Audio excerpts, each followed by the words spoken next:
they think that it should be done when clearly it shouldn't. So, you know, changes, sure, you know, and hopefully who gets in, and the city, state, and country will get back on its feet. You know, Okay, it took me 7 years, but I finally got Mike Joe to come on my show. Yeah. And when he came on, man, how'd you pull that one out? That's something, man. I guess he's desperate. I don't know. But you know what I said though? That's the last thing I said. I said, hey, Mike.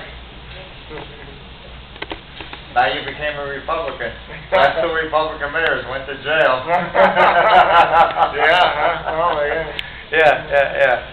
So, but you know, right now, I think it looks pretty good for Mike Joe. I think he's got a real good shot at getting reelected again. well, I tell you, you know. And you know, he has had a balanced budget. Yeah. For the past 10 years, and right now, you know, I love Paul Vance. I think a lot of people are throwing him under the bus. Yeah, I think so. And, you know, I'd love to see Paul Vance get it, but I don't know. This year is going to be a real crapshoot out there. Oh, without doubt.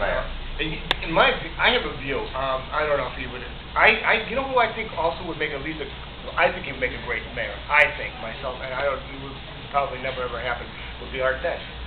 Oh yeah. You know? Yeah. Because I'll tell you, Thursday night that guy has a show, and man, you know, honestly, you know, it's just.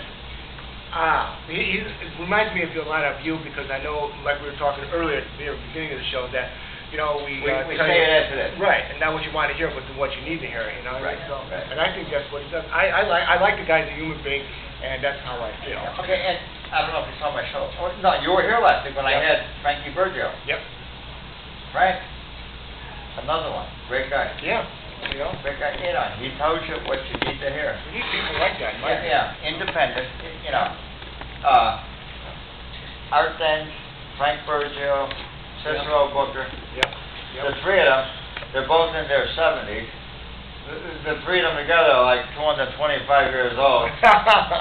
But they're great guys, and their knowledge and their intelligence of the government of the city of Waterbury, any one of them would be a great mayor. Oh, without a doubt. City of Waterbury. And I think so often too, where like we see our taxes in the state going up and things like that. You know, I'll tell you, it could be more acceptable as long as that money that's being generated is not wasted. It's going on to why you're raising taxes in the first place. If you're going to raise taxes and all that extra money that's just being frivolously spent, and you know, then I mean, why raise taxes in the first place? Just to appease your own want and needs? That's ridiculous. Yeah, right. Okay, you know, right now, a lot of people are blasting Malloy. You know, he's raising taxes. Do I want him to raise taxes? No. Am I pissed off about it? Yeah. But you know what? He did not create the problem.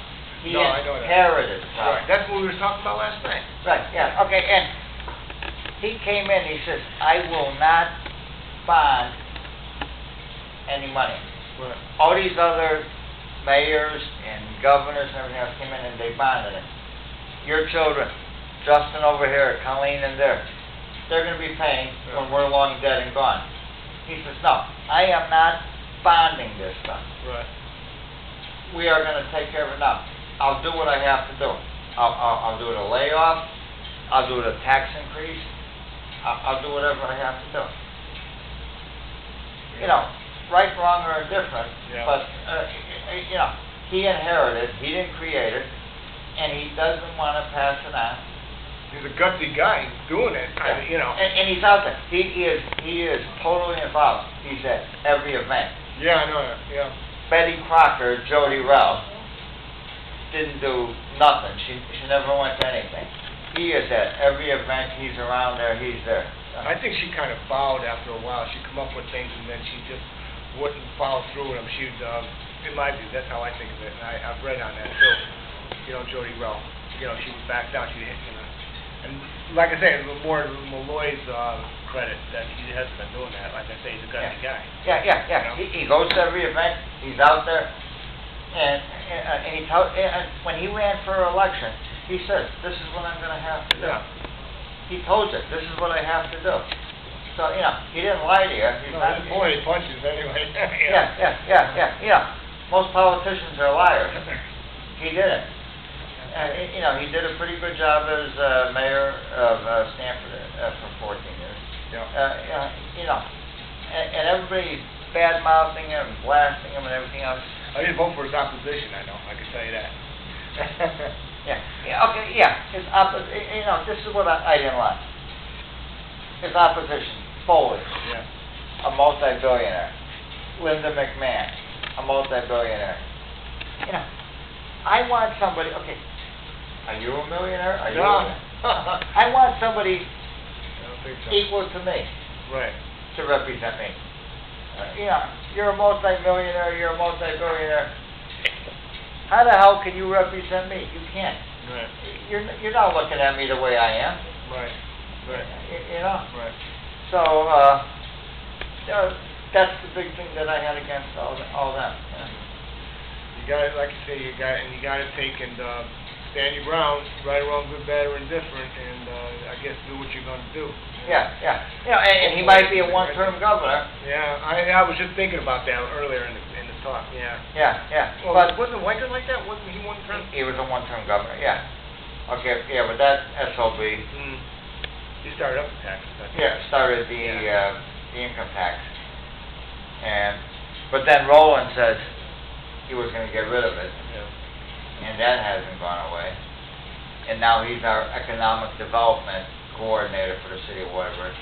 And how many jobs has he brought in? He brought one job in. His. I was going to say His. Yeah. $125,000. That's all he brought in. So, you know. Yeah. Stuff like that aggravates the hell out of me. Yeah, I'm telling you. You need to spend money wisely, especially in this town. And the tax ridiculously. Yeah, right. You know, we used to have the Waterbury Economic Development Corporation. It was part of the city of Waterbury. Right. Of course, this is one that Frank Trevino was in charge, and they tore down half of downtown. And it became empty lots.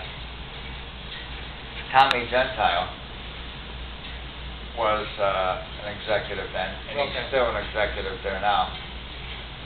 He should be in charge. Oh, yeah, sure. You know, he's been there 35 years. And all these the buildings that are that look like they should be knocked down years ago. I mean, I'm thinking to myself, that to me would be like a drug haven. People going in there wanting, hide away and do what they're going to do. Okay, down on South Main Street. You went on South Main. Okay, the old Harper Leader. Yeah. Down on South Main Street. Yeah. Over on Mill Street. Over on River Street.